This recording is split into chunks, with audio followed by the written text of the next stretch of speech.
idea where I am this morning. People try to be very helpful, and they look at me and they say, "Okay, this is what you do." Blah, blah, blah, blah, blah. I don't understand a damn thing that's put in front of me, and then I have no idea how to operate. So I'm surprised I can even see myself this morning. If I look frustrated, I am. This technology gets on top of me, and youngsters are great.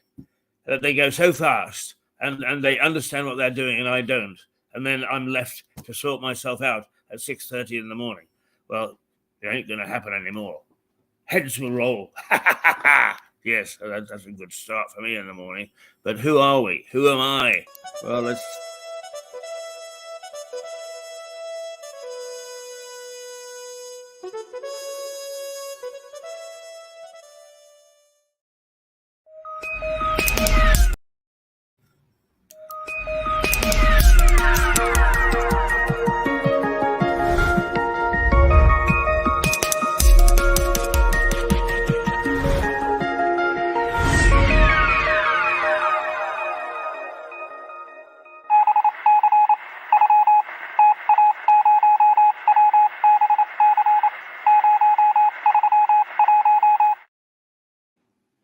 Well, at least I got that bit right, I think.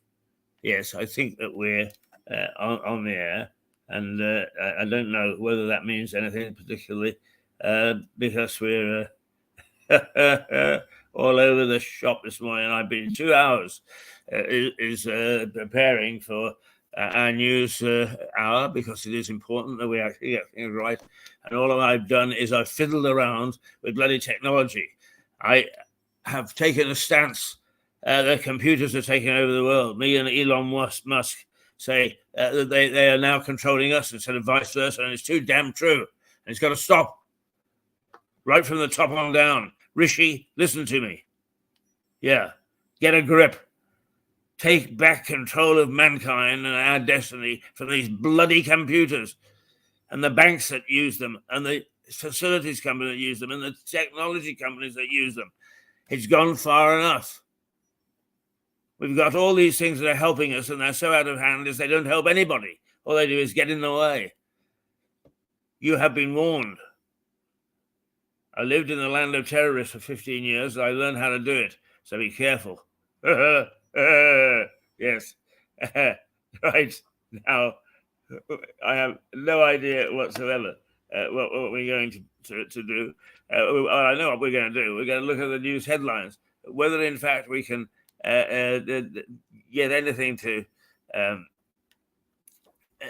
illustrate it. I have no idea whatsoever, and I'm afraid that if I try to show something, it's suddenly going to knock everything else off the air. Oh dear, oh dear, oh dear, oh dear. But the main story is really about President Trump. With actually a little side issue for Trudeau. A lot of people won't know who Trudeau is. He's the Canadian Prime Minister and the son of a former Prime Minister. And he is getting divorced from his wife. Strangely enough, his mother and father did the same thing. So the news is dominated this morning by North American politics and particularly domestic stuff. Is one going to prison and is the other going to the divorce court? I have no idea whatsoever. And the fact that I haven't got President Trump, have I got Trump? No, I don't think I have. I think that's Boris, to be quite honest with you. And just shows that the state that I'm in this morning, trying hard to sort out, because it is so easy. It is so easy as long as the sequence isn't tampered with. And I come in and I go into one sequence and it takes me into totally different. I'm having a rant. Yes, I'm having a rant. Anybody who works with me, you better stay away from me this morning. I'm like Thomas Cromwell's executioner, who actually took 3 goes because he was so drunk when he lopped off his head in the 15th century. And I'm the same. I'm not drunk, but by God, I'll tell you, I'm going to take so many shows. Everybody will know that their head is being lopped off this body. You see, history can help. History can help you determine your destiny. And I know where mine lies this morning. Oh, talk about frustration. I do not know where we're. Anyway, I had better tell you what that headline is all about. The court in the United States has set a date for President Trump to go to court. And they want it before the election, and he doesn't. He wants it after the election. So there's a battle royal going on in the American courts as to when President Trump's trial, which is to see whether, in fact, he tampered with, really, to all intents and purposes, the Constitution of the United States by the demonstrations when President Biden was elected 3 years ago. And that is coming back to haunt everybody in the American courts. So most of Thursday's front pages focus on Donald Trump, who is set to appear in court, charged with plotting to overturn his 2020 election defeat. A 45-page indictment accuses him of knowingly spreading pervasive and destabilizing lies about election fraud that threatened American democracy. Wow. A beaming photo of York's first resident rabbi in centuries also catches the eye as the side of all the broadsheet. Sorry, I read that very badly, didn't I? And on the side issue of the broadsheet, there's a picture of a smiling rabbi who's a lady. And the first resident rabbi since 1190 in York, and it's a lady. So there's something to be mulling over. The election won't be Sunak, it says the Metro. And let's see if we could possibly get up a picture of Sunak. I doubt it, because I just haven't been able to get them into order this morning, which means I have to sit down and suss through. But anyway, the story is about Sunak, as you can gather, and Donald. Sorry, let's see. The paper leads with Rishi. Come on, get cracking again, Keith. You've really been upset this morning. Rishi Sunak, hinting he may not call a general election before January 2025, which is when he'll have to. In comments made during an LBC, which is the London Broadcasting Corporation radio, the London radio station or news station, one of the 4 bullet points on the front page says the Prime Minister is going to Disney with his wife and daughters for the first proper holiday in years. And of course, the critics having a field day. Prime Minister at a time of crisis and so on, going off to Disney. Well, you know, there's no good time to take a holiday, as I well know, and as many of you will know. Right, okay. Interest rates are in I know I just knocked off a picture of interest rates, so I'm not even going to bother to try and find one. The eye says that the Conservatives are fearing the soaring interest rates, the fallout with mortgages and so on and so forth. And so they should, I suppose, although once again, the Trump conspiracy loads the front page of the Eye. The Financial Times, Trump team seeks to derail absurd push for a speedy trial before the election. He's fighting it. The authorities want to bring him to court way ahead of the next election. And he is saying, no, that's absurd. His legal team are moving to take the 2020 election case to court. in a matter of months ahead of next year's U.S. presidential election. And the Trump team are saying, no. Hang on, you're not going to blacken his name just before an election because he's likely to stand. The Daily Mail: will Harry and Meghan's loved-up video silence the gossips, it says. But it's a green power firm taking us for fools that gets the main headline. Is underneath the preview of a story about the Duke and Duchess of Sussex. The Daily Mail's lead focuses on mounting anger at green power firm Drax, which has been accused of exploiting an energy subsidy loophole to avoid paying £639 million back to cash-strapped households. They have some sort of rebate system which has come due, and they're finding every reason not to. They also are coming under fire because their green credentials seem to be surrounding wood pellets imported from Canada, which many critics say don't solve any sort of green problem at all, any sort of pollution problem. The Daily Telegraph: a minister faces a police inquiry over racist leaflet, an issue in Wales. But by the way, let's see, that's the Daily Telegraph does also lead with the Canadian Prime Minister Justin Trudeau. The 51-year-old has announced he and his wife would be separating.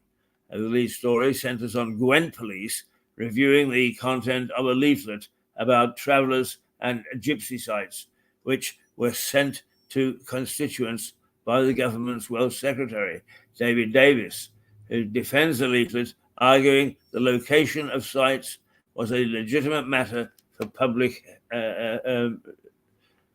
debate.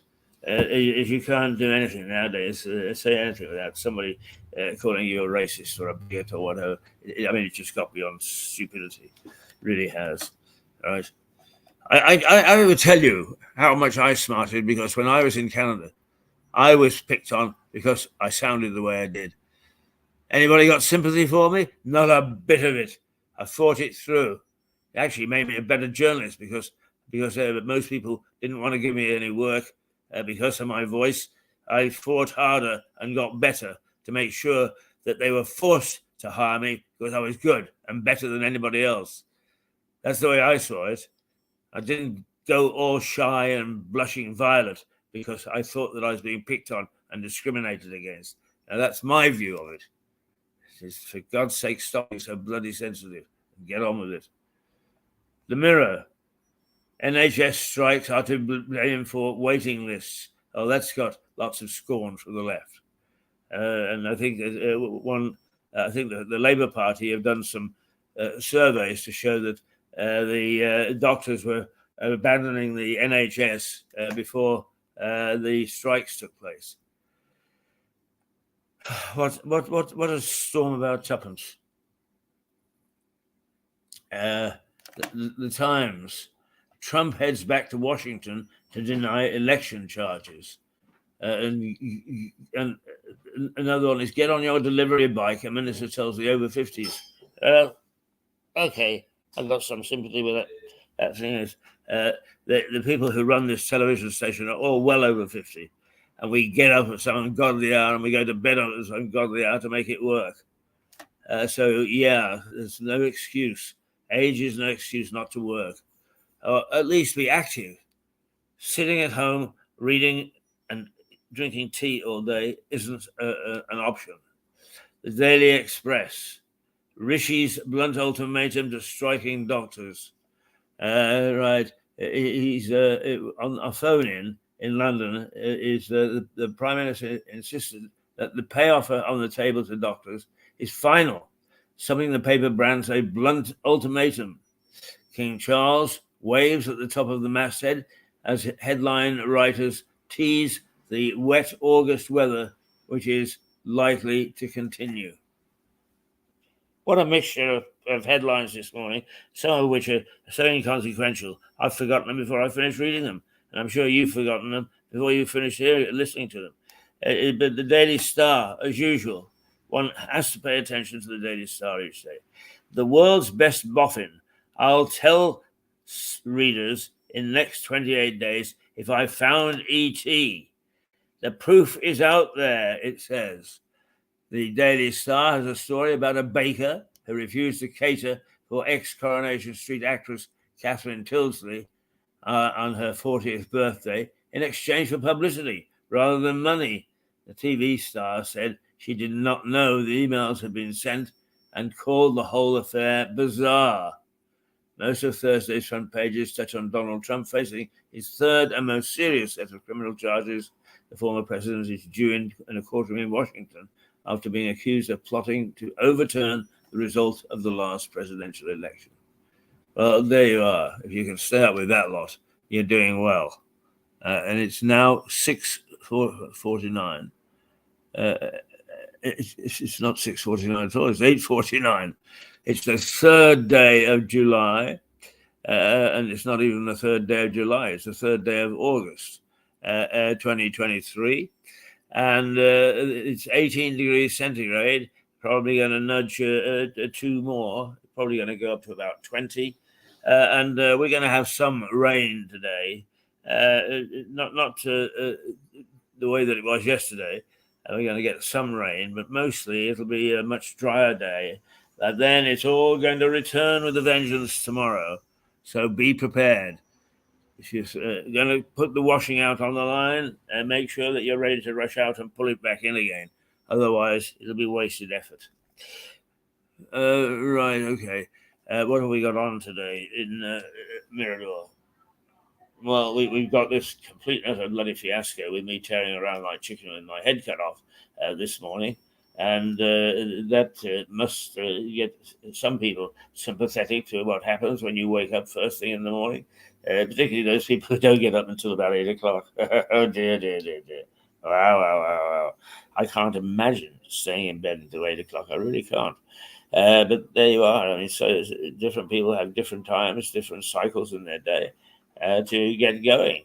And mine is I like to be early in the morning. I like to get cracking. Don't talk to me just after lunch. That's my hour of the wolf.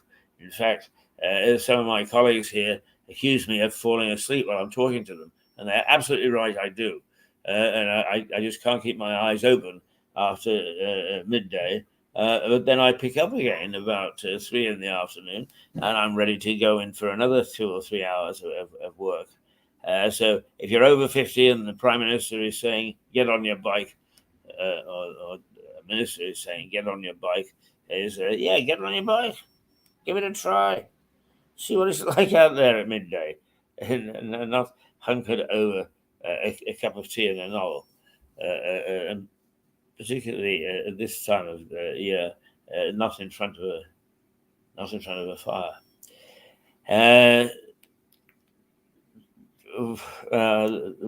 Where should we go next? I think we might just try to see whether we can get any local news, if there is any. No, I have no idea where the local news is going to be. So you just have to put up with the fact that there's nothing major. That's a good reason, isn't it? Okay. What we've got later for you this morning is I had hoped that the system is all up the chute, and I haven't been able to do it because things don't do what they're supposed to do. John Henry, who is a very funny man and keeps us all amused, did a lovely piece yesterday on his show, Plenty of Henry, about silence. And it really brought home the fact that scientists are more concerned about noise pollution than they are about air pollution. But very few people are doing much about it. And John highlighted the fact that the sound of silence can be very important. And he did it in a very amusing but dramatic way. And I had hoped to play that again, but not this morning, unfortunately, because I just don't simply know how to get it onto the air. it's as I say, the government isn't doing what it has always done, and so I'm powerless to do anything about it. And then at 10 o'clock live, so we can't tamper with that too much. We've got Liza Page, who has been doing her usual research on alternatives and some of the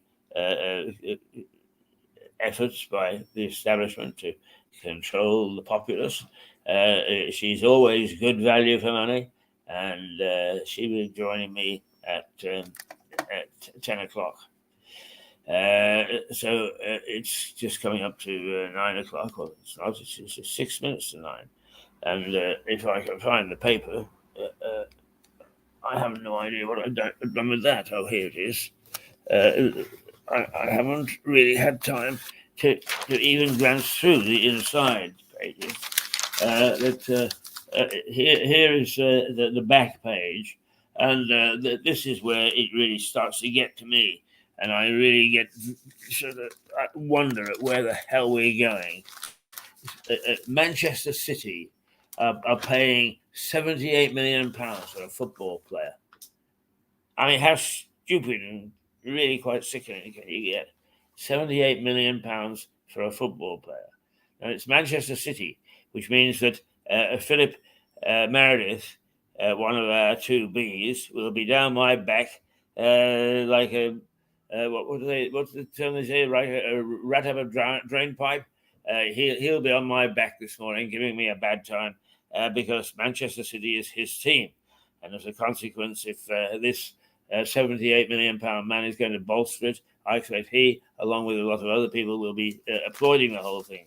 I personally just look at the price tag and think, is anybody really worth £78 million? I suppose he must be. It's not just a rich man's whim. And then the other picture is here we go with one of England's lady football players at the World Cup, with her hair flying out as she steers the ball towards the goal.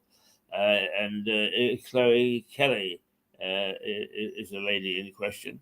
And it's saying that the English rivals to England in the World Cup are running scared because our team is doing so well. We haven't lost one yet, although we're up against Nigeria next, and that's a knockout session. So it could all be over by the shouting if we lose that one.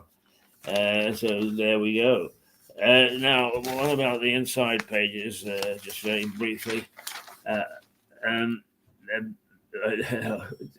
I do despair, really. There is nothing wrong with language. It's a woke bloody thing that they impute things to words which aren't there.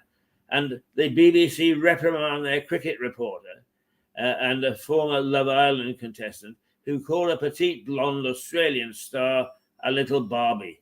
Well, what's wrong with that? What's wrong with that? He didn't manufacture Barbie dolls, for God's sake. He didn't make them popular. There's a lot of people buying them. And if a lot of people buy them, then the term Barbie must be quite acceptable. Thank you, BBC, for interfering with a language which you should love and cherish instead of ripping apart all the time, which you do. You should be ashamed of yourself. Absolutely ashamed of yourself. One of them admits to the BBC, when I was there, it was sacrosanct, is to protect the English language, which is a powerful language. It may not be the most beautiful in the world. It may not be the most flowery in the world, but it is a wonderful, wonderful language, most expressive, and as I've said, most powerful.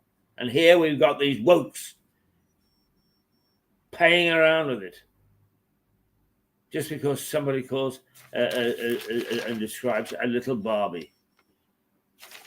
If she can't stand it, she shouldn't be a star. Get out of the damn kitchen. I'm fed up with people who deliberately get themselves into the limelight and then complain because of the words used to describe them. Yeah, get out of the damn kitchen. Don't get into the limelight. It's inevitable. If you stick your head above the parapet, you're going to get Aunt Sally coconuts thrown at it.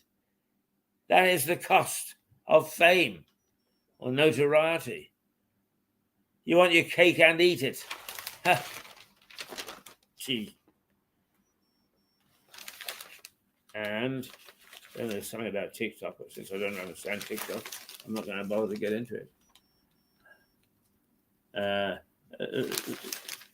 There's some interesting things, I suppose, that come up in these inside pages that keep us going. One thing is I can't open up the damn inside page. There we go. Snuggled up on a love seat, Harry and Meghan's show of unity. And the query is it just a show or is it real? Let's see. In the deep veins, wouldn't you know it? Smiling side by side, the Duke and Duchess of Sussex beamed as they put on a united front, in their first public appearance for weeks. And we are all lovey-dovey and we are all unified. Well, that's very nice. No other couple in the land has got it quite that ideal, so good for them.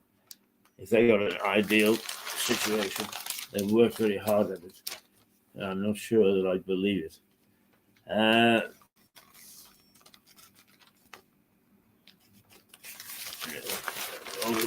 Because there's lots about climate change inside environment. One would expect that. How are we going on time, by the way? Oh, it's bang on 9 o'clock. So I'll just look at one more story out of the inside of the papers before we take our break. Failing to switch to new mortgages gave the banks £1.2 billion. Well, that doesn't surprise me. Believe me, I think that the logo for all our retail banks, all of them, should be Shylock, because they spare no effort in trying hard to wheedle the last tuppence out of you. You got an overdraft? Oh, we charge every day for having that overdraft. There's no largesse about it. Yeah. And the other is, what summer holidays? Go and buy yourself a big brolly. Well, there are two forecasts. One is that we're going to get a pretty tidy summer pretty soon, and the other is it's going to keep on raining. So you take your pick, whichever. Right.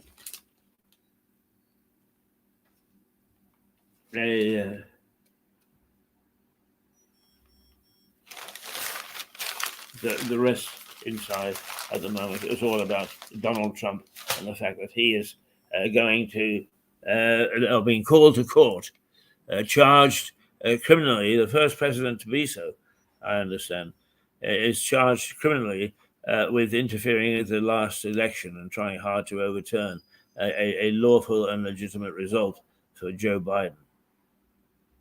All happening out there, all happening in here too. I'm like a limp rag, but at least we got the first part. So we'll say toodle pip for the moment and be back in half an hour. What with? I have no idea. None whatsoever. There you are. The hiccups are back. They always come back at this time of morning. So here we go. We'll take a toodle pip break and see you in half an hour. And I hope that perhaps I'll be in a little bit better form by that time. But why should I be? It's when I'm feeling discombobulated, a little irritable, that I do my best rants. And I can really rant about almost anything this morning. That's how uncomfortable I'm feeling. Do I look it? Yes. Okay. Toodle pip for this morning, or for this first half hour. Back in a little while.